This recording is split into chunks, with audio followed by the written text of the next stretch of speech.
India എന്ന ഈ രാജ്യം ഉണ്ടായത് 47-ലാണ്. സംശയം ഉണ്ടാവരുത്. 5000 കൊല്ലം എന്നൊക്കെ നുണ പറയാൻ ഇല്ലാത്തത് പറയാണ്. നമ്മളിപ്പോ സംസാരിച്ചുകൊണ്ടിരിക്കുന്ന ഇന്ത്യ 47 ഉണ്ടായിട്ടുള്ള ഇന്ത്യയാണ്.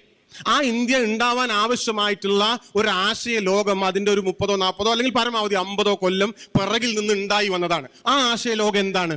ആശയങ്ങൾ എന്തൊക്കെയാണ്? ജനാധിപത്യം, തുല്യത, നീതി, സെക്യുലറിസം, സോഷ്യലിസം തുടങ്ങിയിട്ടുള്ള കാര്യങ്ങൾ. ഇതെല്ലാം പുതിയ പുതിയ കാര്യങ്ങളാണ്, ആധുനികമായ കാര്യങ്ങളാണ്.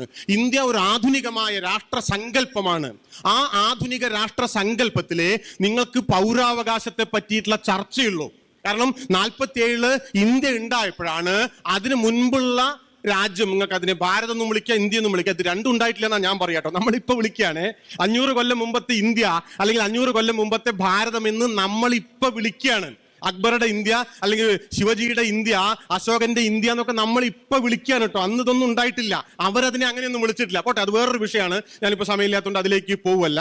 ഞാൻ പറഞ്ഞു വന്നൊരു കാര്യം എന്താണെന്ന് വെച്ചാല്, ഈ ആധുനിക ഇന്ത്യ ഉണ്ടായപ്പോ വന്നിട്ടുള്ളൊരു മാറ്റം എന്താ? വന്നിട്ടുള്ളൊരു മാറ്റം അതുവരെ പ്രജയായിരുന്ന മനുഷ്യര് പൗരനായിട്ട് മാറി എന്നുള്ളതാണ്. അതുകൊണ്ട് നമ്മുടെ പൗര സ്വാതന്ത്ര്യം നിലനിൽക്കണമെങ്കിൽ ഇന്ത്യ ഇന്ത്യയായിട്ട് നിലനിൽക്കണം.